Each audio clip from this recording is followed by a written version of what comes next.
안녕하세요. 건국대학교 최영은이고요. 사회적 거리 때문에 저는 마스크 쓰고 발표하도록 하겠습니다. 그게 더 왜냐면 마스크를 계속 마이크를 계속 돌려서 써야 되기 때문에 제가 마스크를 쓰고 발표하는 게 좋을 것 같고요. 이제 이런 처음에 초청 강연 1시간이라고 말씀하셔서 깜짝 놀랐어서 시간이 30분으로 줄어서 정말 다행이고 30분으로 줄고 나니까 또 내용을 줄이는 게 쉽지 않았는데요. 이제 제가 주로 하고 있는 건 지금 앞에 하셨던 모델들에 나온 결과들을 결과적으로 기후 커뮤니티에서 쓰고 있는 거를 다른 부분에서 어떻게 사용 가능할 건지를 만들고 있는 과정이거든요. 아까 지금 이준희 박사님하고 권은태 원장님 잠깐 말씀해 주셨는데 그 뉴 노멀로 바뀌는 상황도 그렇고 또 실제로 저희가 관심 있는 것들, 그러니까 모델에서는 이 극값을 전부 다 띄워놓고 생각하잖아요. 지금까지 평균 기온을 계속 예측했었고 이제 이상 기후에서 최고 최저 기온을 예측하기 시작했는데 실제로 부문에서 원하는 거는 극값이거든요. 근데 이제 관측 극값 자체도 빈도가 굉장히 적고 강도는 강하고 또 사회 경제 시스템에 직접적인 영향을 미쳐서 중요한데 이제 기후 커뮤니티가 저 자료를 바라보는 시선은 곱지 않고 그래서 이제 기상청 기후 감시과에서 이 자료들을 쉐어하는데 굉장히 어려움이 많거든요. 그러니까 에너지 보건 수자원에서 요구하는 자료들과 실제 기후 커뮤니티가 내놓을 수 있는 자료들이 굉장히 차이가 있어서 그 얘기를 좀 드려보려고 해요. 그래서 어디언스의 구성 때문에 굉장히 고민을 했는데 지금 보니까 전부 다 모델 이제 계절 예측에 대한 것을 APCC하고 좀 다를 것 같아서 걱정이 되긴 하지만 저희가 좀 어떤 그 자료를 제공하는 데 있어서 무엇을 고민해야 되는지 이야기를 좀 해보도록 하겠습니다. 그래서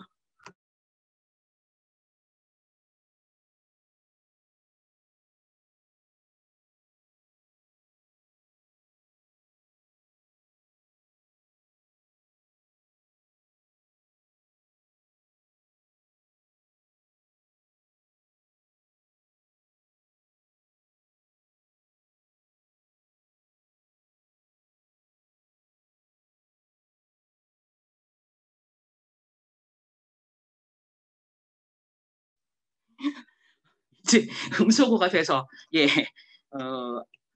이렇게 화면을 공유하면 내용이 보이지 않아서요. 그래서 이제 그 값에 대한 말씀을 드려보려고 합니다. 네. 이 컴퓨터가 어떻게 세팅이 되어 있느냐에 따라서 마우스를 키면서 또 작동이 안 되네요. 이 곤란한 상황을 이 시스템이 테크놀로지가 따라가고 있지 못하는 상황에서 잠깐요. 네.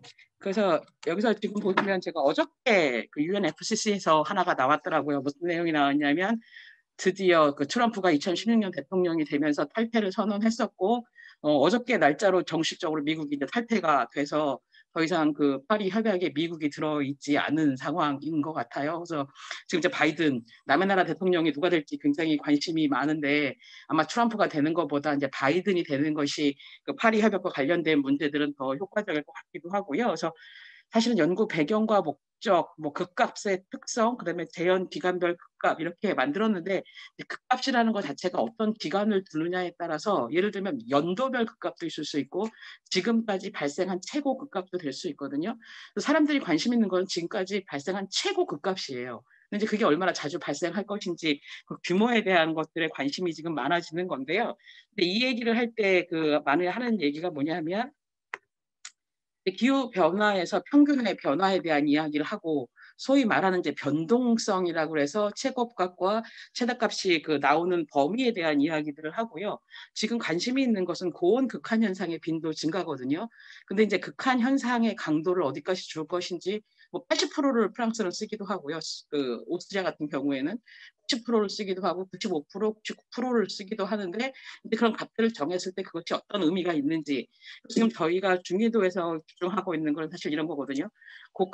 고온 극한 현상의 빈도는 증가하고 저온 극한 현상은 감소하고 있고, 근데 저온 극한 현상이 감소하고 있는 것은 별로 불편한 거 없는 것처럼 생각이 되는 거잖아요.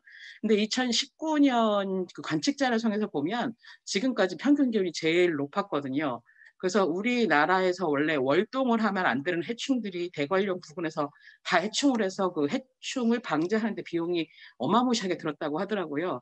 그래서 사실은 올 2000년 초반부터 폭염 대회가 각 지자체별로 준비가 되고 있었어요. 근데 이제 코비드 때문에 많이 취소가 됐거든요. 그래서 어떻게 보면 천만다행이기도 해요. 이렇게 추운 상황에서 계속 폭염 대회를 했었으면 그 어려움들이 있었을 건데. 그래서 아무튼 이게 고온에 대해만 집중되어 있지만 저온과 관련된 부분이 사실은 생태계 입장에선 더 중요해서 지금 이제 한반도의 생태계를 이렇게 겨울이 따뜻한 상태에서 유지가 될 수 있는지에 대한 고민이 많고요. 근데 이제 하지만 사람들이 관심이 있는 것은 고온 극값에 대한 경신이거든요. 이제 갱신 말고 경신에서 계속 새로운 값들이 나오고 있는 거거든요. 그래서 지금의 극값으로 경신된 값이 언제 가면 다시 또 노말이 돼서 평년값이 되는 거죠. 그러니까 새로운 기후에 살게 되는. 그래서 이제 극한 기후 현상 중에서 기후 극값이라는 것이 실제로 생태계와 사회 경제 시스템에 미치는 영향이 크고요. 이 극값 같은 경우는 공간적으로 차이가 굉장히 커서 실제로 어느 지역에 영향을 미치는지 안 미치는지, 그래서 실제로 적절한 기후 변화 대응에 필요할 때는 이런 것들이 이제 상세한 평가가 있어야 되는데 기후 커뮤니티는 이 자리로는 이례적인 자료라서 계속 무시하게 되는 거죠. 그래서 여기서 보시면 1973년부터 2019년까지를 하면 2018년에 기록적으로 홍천에서 41도가 넘었었거든요. 근데 이제 모델 하시는 분들도 마찬가지일 것 같은데 41도가 실제 발생하기 전까지는 40도가 발생하겠어, 이렇게 생각을 하니까 모델을 예측 자료를 가지고 얘기하실 때도 이런 자료들은 오류나 또 바이어스가 많은 거라고 생각할 수도 있고, 여기 지금 최저 기온은 1981년에 마이너스 32.6도씨인데요. 이제 이후에는 이렇게 낮은 온도가 생기지 않았었지만 지금 양평이 이렇게 온도가 낮지가 않고 지금은 철원이 온도가 최저 기온이 계속 나오거든요. 그럼 이제 그 전에는 저희가 관측에서 픽업하지 못했던 극값들이 관측망을 넓히면서 다시 또 픽업이 돼 있고, 이제 우리나라에서 극값과 관련돼서 가장 충격적인 거는 이제 강릉 자료거든요. 하루 동안 870mm의 강수량이 올 건지 아마 모델 하시는 분이나 기후 커뮤니티에서는 다시는 일어나지 않을 거라고 생각을 하고 계실 텐데, 행여라도 10만 분의 1로 발생했을 때 이게 어떤 서울이나 부산과 같이 대도시에서 발생하게 되면 어떤 현상이 일어나게 될 것인지, 이제 이런 거에 대한 고민이 필요하고요. 지금 앞에서 발표에서 계속 나왔던 것처럼 이제 1.5도 보고서에서 보면 중위도에서 일최고 기온의 극값이거든요.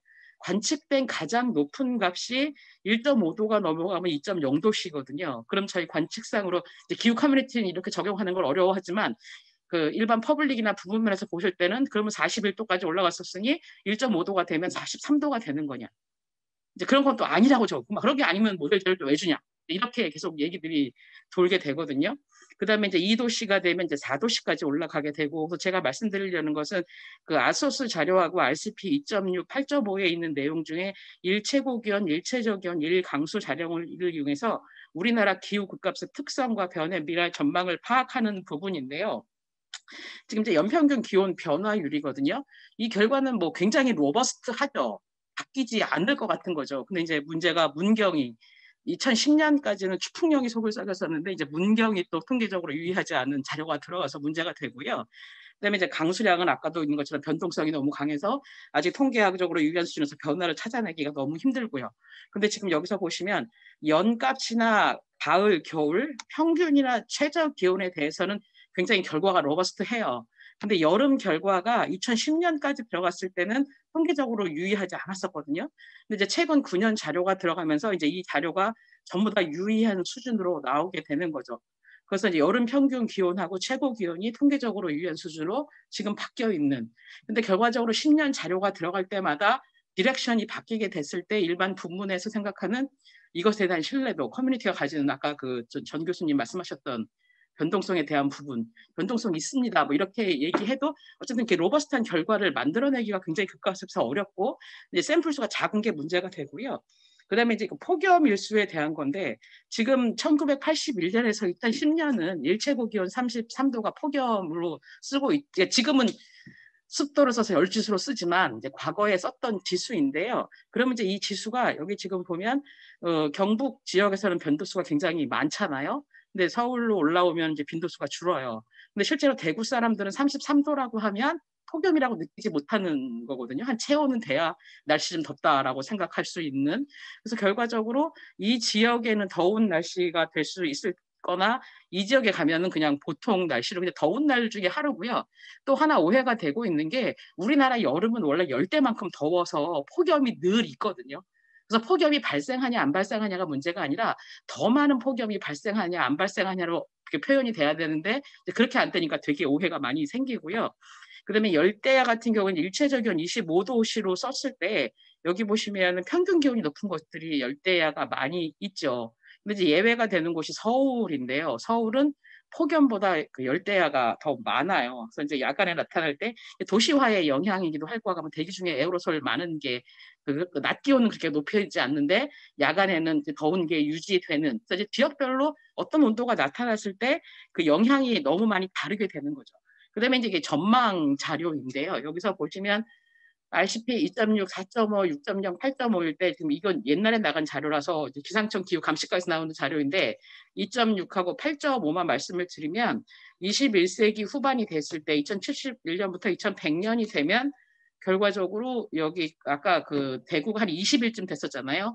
그럼 대구에서 발생하는 폭염이 강원도를 뺀 우리나라 전역에서 발생하게 된다는 거죠. 근데 지금 데이터를 공간으로 보여줄 때 강원도로 보여줘서 그렇고 실제로 강원도도 영동으로 쪼개고 영서로 쪼개면 또 다른 결과가 나올 거고 지금 자료에 고도가 너무 많이 반영이 돼 있어서 실제로 그 값이 낮은 것처럼 나오지만 이거보다 값이 높을 거거든요.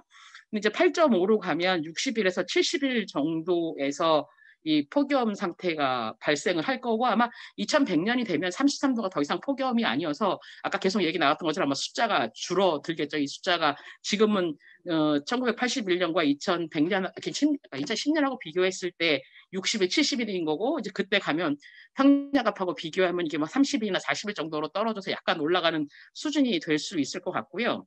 그래서 이제 이런 것들이 보건, 농업, 수자원, 에너지에서 이제 기후 커뮤니티 데이터를 만들어 주려니까 샘플 수를 확보하기 위해서 계속 이런 기후 지수를 만들어서 분석들을 해내는 거거든요.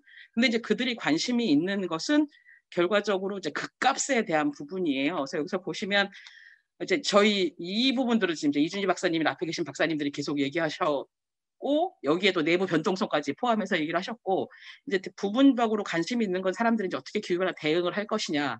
그래서 완화 방법은 저희가 어쩔 수 없는 전 세계적인 부분이고요. 이제 적응이라는 부분에서 보면 도시 지역에 있는지 해안에 있는지 산지에 있는지 분지에 있는지 또는 분야가 보건인지 산림인지 농업인지 에너지에 따라서 그들이 요구하는 게 다 달라지는 거거든요. 예를 들어서 그 에너지 쪽에서 전력 생산과 관련된 거는 실제로 우리나라 온도가 43도씨가 넘어가면 전략 생산과 전기가 이동하는 게 불가능해진대요. 그래서 굉장히 더워서 저희가 적응 대책을 잘 세워서 냉방 시설도 잘 돼 있고 한데 그 냉방 시설을 가동할 전기가 없으면 또 그게 별로 의미가 없고요. 그다음에 KTX 같은 경우에도 40도가 되면 운항을 중지시켜야 된다거든요. 그래서 이제 그들이 관심 있는 온도는 40도와 43도예요. 근데 기후 커뮤니티는 그 온도에 관심이 없거든요. 왜냐면 한두 번 생길 건데. 근데 이제 한번 생겼을 때 피해도 너무 크고 영향도 큰 상태라서 이제 그 있고요. 그래서 지금 저희가 집중하고 있는 적응과 관련된 분야는 이제 폭염에 관련된 거 계속 이야기하고 있는데 사실 여름에 올해 경험한 거잖아요. 우리나라 몬순이 발달하는 한 그렇게 폭염이 40도까지 넘어가기는 어렵다. 불가능하다. 그렇게 따지면 지금 아까 말씀드렸던 것처럼 겨울철 온도가 높아지는 것도 문제일 거고 그래서 상세한 분석이 필요한데 여기 지금 아열대화라고도 되어 있는 거 지금 기후 커뮤니티 그렇고 부문별로 오해하는 게 이 아열대화가 여름이 더워지는 걸 계속 아열대화로 얘기하는데 실제로 아열대화는 우리나라 여름은 이미 열대화 되어 있고요. 열대의 여름 특성을 가지고 있고 이 아열대화의 중요한 특성은 겨울철에 더 따뜻해지는 부분 하고 그다음에 그 수변해지는 거에 대한 고민이거든요. 그래서 겨울철에 지금 한반도에 있는 생태계들은 겨울이 춥고 건조해야 하는데 이제 그게 유지되지 않았을 때 어떤 영향이 있을 건지가 이제 그들이 궁금한 거고요. 그래서 이제 계절 길이, 기후 커뮤니티는 잘 이해 못하는데 왜 이렇게 계절 길이에 모두 다 집중해서 걱정하고 있는지 기후 커뮤니티 입장에서는 너무 단순한 주제고 저거 갖고 왜 싸고 있는지 잘 모르지만 이제 그 부분에서는 굉장히 중요하고요. 그다음에 이제 강수 패턴은 그러니까 저희가 강수 패턴은 복잡하고 변동성이 강해서 우리가 예측력이 떨어지고 최선을 다하고 있지만 어렵습니다. 그러면 강수 못 맞출 거면 너희들이 뭘 우리한테 자료를 줄 수 있는데 지금 이제 이런 거거든요. 그래서 이 부분하고를 계속 자료들을 만들려고 고민을 하고 있고요. 그래서 이제 결과적으로 이런 거거든요. 저희가 볼 때는 이제 서울의 연 계절 평균 기온 강수량에 관심이 있는데 모델에서 아까도 계속 노말치랑 맞출 때 이 값을 쓰잖아요. 근데 이런 거거든요. 지금까지 서울에서 가장 높게 관측된 온도는 2018년 8월 1일에 39.6도씨였어요. 그다음에 73년 이후에 가장 낮게 그 관측된 온도는 마이너스 19.2도거든요. 실제로 서울에서 살고 있는 성인들이 경험하는 온도가 58.8도씨쯤 되는 거죠. 그럼 서울에 있는 모든 인프라를 이 온도 안에다 넣을 건지, 과거에는 사람들이 더운 것도 참고 추운 것도 참고 했는데 점점 경제 수준도 높아지고 삶의 질 또는 교육 수준이 높아지면서 이 부분들을 견디지 못하고 이제 벌려서 대책을 계속 세워야 하는 거거든요. 그다음에 이제 폭염이 나타나는 시기도 지금 제일 먼저 서울에서 폭염이 발달한 건 6월 10일이고요. 제일 늦게까지 발달한 건 8월 30일이에요. 그러면 서울에서 폭염이 발생할 수 있는 가능 기간은 82일 정도 되거든요. 현재 대책을 어떻게 세울 것인지 저희가 여기 지금 최장 계속 폭염이라고 되어 있는데 2018년에서 7월 18일부터 8월 8일까지 22일간 폭염이 계속 유지가 됐거든요. 근데 이제 기후 커뮤니티는 이거에 관심이 있긴 하지만 이 현상들에 대해서 한번 일어나는 이례적인 현상으로 넘길 수 있는데 실제로 그 부문별의 정책을 세우시는 분들은 이 현상들이 굉장히 중요한 거고 이 값을 알 수 있는 거고 알고 싶은 거고 근데 이제 기후 모델에서는 그 결과는 저희가 드릴 수 없는 내용입니다. 이렇게 얘기가 돼서 이 사이의 그 간극을 줄이는 작업이 굉장히 좀 필요하고요. 그래서 이게 지금 극값의 특성인데 TXS, TNN 1.5도나 IPCC에서도 계속 이 값을 신경 쓰고 있는 이유가 바로 그런 거거든요. 그래서 이 붉은색들이 지점별로 우리나라에서 가장 높게 그 지점별로 높게 관측되었던 온도고요. 이 빨간색으로 되어 있는 것이 2018년에 그 값이 경신된 곳이에요. 그래서 이제 2018년 것이 막 이렇게 뻥 튀겨져 있기도 하고, 그다음에 73년 이후 가장 낮았던 TNN에 대한 값들은 여기 지금 마이너스 28.1 해서 양평에 마이너스 3.2.6도씨가 깨지지 않고 있는 상황이거든요. 근데 여기 지금 더운 온도로 봤을 때 40대와 영하 온도의 마이너스 30으로 보면 실제로 마이너스 30이 미치는 영향이 훨씬 더 크거든요. 근데 이제 저희 이제 요거에 집중하고 있고 지금 이제 모델 자료에서 아까 콜드 바이어스 얘기하셨는데 이 부분하고 좀 다르긴 하겠지만 더운 것이 올라가는 것보다 추운 것이 덜 추워지는 비율이 아까 더 높다, 최저기온의 상승이 높다고 하셨는데 극한으로 가면 그렇지 않거든요. 극한은 이제 계속적으로 있고 그다음에 고온은 점점 높아지고 있고 그래서 그 간극이 자꾸 벌어지고 있는데 이제 빈도가 적어도 피해를 많이 줄 거라서 문제가 되고요. 이거 이제 일일 강수량에 대한 부분 아까 말씀드린 것처럼 강릉에서 실제로 보면 확률적으로 보고 통계적으로 보면 870mm 정도면 한 10만 년에 한 번 생길 정도이지만 관측소에서 발생했기 때문에 지금 이제 100년에 가 있는 거잖아요. 그러니까 100년에 한 번 발생하는 걸로 가 있는 상태입니다.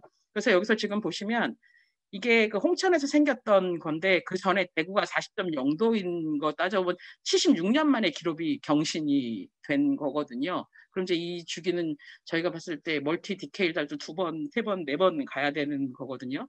그래서 7월 18일부터 그 33도 이상인 날짜가 홍천에서 이게 대구면은 그런데 홍천에서 29일 정도 유지가 됐고 35도 이상이 20일 유지되고 37일이 5일 되다가 결과적으로 8월 1일 날은 이제 4월 1일이 그러니까 4월 1일에는 40도를 넘어 버린 거거든요. 근데 신기한 건 이제 그 중에서도 열대야로 발생한 날은 또 없고 그래서 폭염은 그래서 결과적으로 그렇게 큰 피해가 있지는 않았을 거고 아마 이게 서울에서 발생했으면 계속 열대야로 연결이 돼서 굉장히 피해가 많았을 거거든요. 근데 지역에 따라 내용이 굉장히 많이 달라질 수 있고요. 그래서 이게 아까 그 이준희 박사님 잠깐 보여주셨던 건데 연도별로 그러니까 2018, 19, 20이 굉장히 달랐던 거예요. 3년이 너무 많이 다른. 그래서 2018년에는 강수량이 작아서 폭염이 35일이에요. 근데 2019년은 폭염일 14일인데 강수량 458일이거든요. 근데 이건 왜 그러냐면 우리나라가 제일 더운 7월 말에서 8월 초에 어쨌든 강수량이 2019년에 있었던 거예요. 그래서 그렇게 온도가 많이 올라가지 못해서 폭염이 작고. 그래서 지금 이제 케이스 바이 케이스 일반화시키기가 더 어려운데 저들이 원하는 정보는 이와 같은 정보인 거죠. 근데 기후 커뮤니티가 이 자료를 일반화해서 제공할 수 있는 건 확률은 굉장히 낮잖아요. 너무 어려운 작업이죠. 그래서 지금 이제 TXS의 변화율도 보면 2010년까지 간다로 해서는 TXS가 통계적으로 유의한 수준에서 올라가는 지점들이 없었어요. 근데 지금은 이제 올라가는 지점들이 굉장히 많고 TNN이 올라가는 거는 더 많이 올라가고요. 그래서 이제 극값에서 각각의 연도별 극값도 통계적인 유의성이 나오고 있는 거죠. 근데 이게 10년 후에 또 그 나올 수 있는 로버스트니스가 유지될지는 잘 모르겠어요. 그래서 이제 이게 지금 어떻게 되냐면 RCP 2.6과 8.5에서 보면 2100년에 2000 중반기에 2041년부터 70년까지 보면 최대값이 될 수 있는 게 43.4도씨니까 한 1.2점 4도 정도 올라가는 것처럼 모델에서 나오는 거고요. 그래서 이렇게 값을 쓰면 이제 기후 커뮤니티가 뜨악 하는 건데 이제 부문별에서 이 데이터를 원하는 거고 그래서 이제 감식과가 되게 어려운 거예요. 기후 커뮤니티와 부문별 사람들 사이에 끼어서 그래서 21세기 후반기에 가면 26도 42.9도까지 나올 수 있고 그럼 이제 RCB 8.5에서 21세기 후반기에 가면 49.0도씨가 만약에 발생을 한다. 우리나라 어디선가. 이제 이거에 대해서 이제 기후 커뮤니티가 이 자료 있다 나온다 안 한다 얘기할 수 있냐 없냐. 그럼 이제 부부는 대책을 세울 때 이 자료를 써야 한다.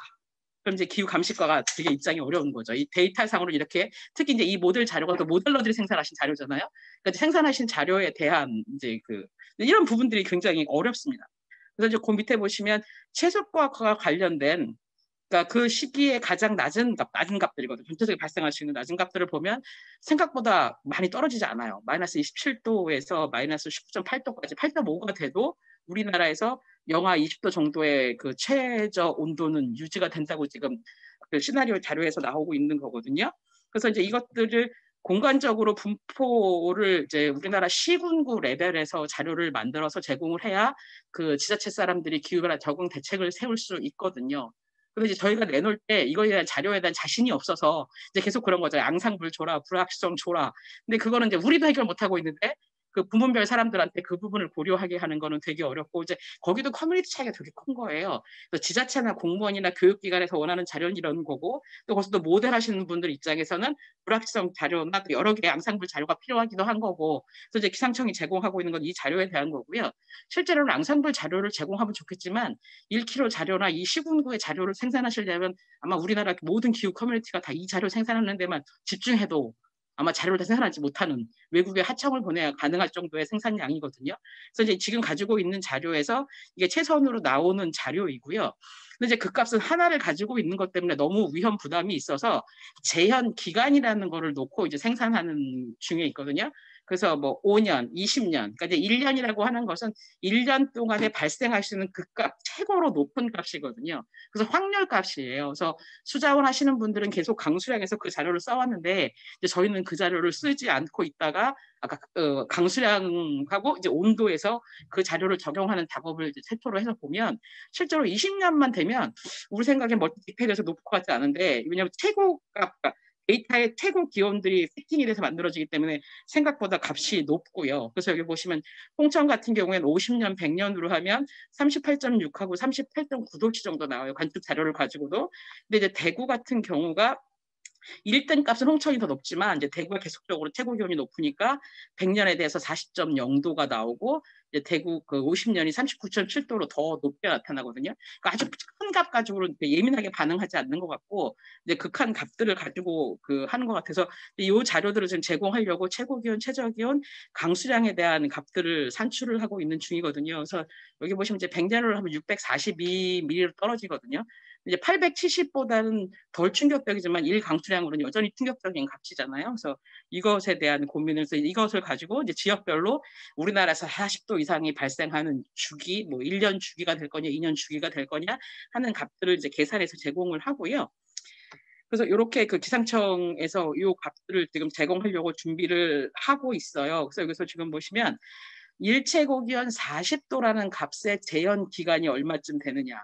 그럼 이제 5년 이하로 되어 있는 부분이 있고 50년이 초과되는 부분들이 있거든요. 그래서 지금은 그 제주에서, 그러니까 대구에서 100년 하면 발생할 것이 이제 5년의 주기를 가지고 이쪽 지역에서 계속 발생할 수 있게 되는 거고 이제 8.5가 되면 우리나라에서 여기 지금 태백산맥이 굉장히 높은 지역을 빼면 모든 지역에서 그 40도가 5년에 한 번, 그러니까 5년 기간에 발생할 수 있는 최고값이 된다고 해석을 할 수 있는 거거든요. 근데 지금 아직 지속일에 대한 부분들도 되게 관심이 있는 거예요. 최대로 지속된 한파의 기간이 얼마인지. 그래서 이 부분을 가지고 자료를 생산하는 작업을 하는데요. 지금 이제 이게 어떻게 되는 거냐면 극한 고온값이 올라갔을 때 일 전력 수요량하고 일 최대 전력 수요량이 이제 변하게 되는데 이 전망값을 가지고 넣었을 때 이제 전략 수요를 얼마나 예측할 수 있는지에 대한 자료거든요. 그래서 그 온도로 상승하게 되면 전력 생산이 어떻게 될 건지. 근데 이제 문제는 뭐냐면 아까 말씀드린 것처럼 너무 온도가 높아져서 현재 우리 사회 인프라에서는 43도가 높으면 전력 생산은 안 되고 이동이 안 되는 거라서 그 부분에 대한 고민들이 많이 있으신 것 같고요. 그래서 지금 지금 이제 이게 기성청에서 제공하고 있는 부분별 응용 정보예요. 그래서 지금 이제 우리는 잘 모르는 여러 가지 변수들을 이제 계산해서 집어넣고 있고, 그래서 이제 뭐 활용도를 평가하는 작업을 또 저희가 하고 있고요. 여기는 이제 기후 지수인데 이제 그들이 원하는 것이 자기네 분야에 영향을 미치는 기후 지수를 개발해 달라는 거거든요. 근데 이제 단순히 기후나 강수량 개념이 아니라 토과 열 같은 거는 한 3일 정도의 열이 누적된 개념으로 각절 계산해서, 예를 들면 하루가 33도인데 그 다음 날이 32.9도고 그날이 33도면 폭염일을 뽑으면 두 자밖에 안 뽑히잖아요. 근데 영향을 실제로 3일의 영향이 간대요. 에너지도 그렇고. 그래서 이제 그런 것들을 고려할 수 있는 여러 가지 변수들을 이제 감시과에서 계속 개발하는 작업을 하고 있고요. 그래서 덥고 추우냐 말고 온난하고 수분하는 거, 덥고 건조하냐 이런 부분들하고, 그다음에 통합적으로 우리나라 한 지역이 더운 거, 추운 거, 비 많이 오는 거, 건조한 거에서 어떻게 영향을 받을 건지 이런 것까지 생각되는 그 지수들을 개발하는 작업을 하고 있습니다. 그래서 어차피 이제 파리 협약으로 가야 하고 1.5도로 가야 한다면 많이 필요한데, 아시는 것처럼 2018년, 19년, 20년 어떤 자료를 갖고 와도 우리나라는 꼴찌나 세 번째, 네 번째이거든요. 실행이 굉장히 낮은. 근데 아무튼 그 국가적인 차원에서는 굉장히 많이 노력을 하고 있지만 쉽지 않고, 이제 지금 보면 아까 얘기했던 뉴로말에 대한 부분하고요. 최근 10년에 관련된 여기 있네요. 그러니까 새로운 평년값이 사용되는 부분, 그다음에 이제 SSP 시나리오가 생산되는 부분. 그래서 이제 이 자료를 가지고 어마무시한 일들을 또 자료들을 만들어내는 과정들이 있어서 이제 그 값의 부분을 포함시킬 거냐 말 거냐 지금까지 안 했던 작업을, 이제 그 문제에 대한 고민을 하고 있는 것이 그 저의 발표 내용입니다. 네, 고맙습니다.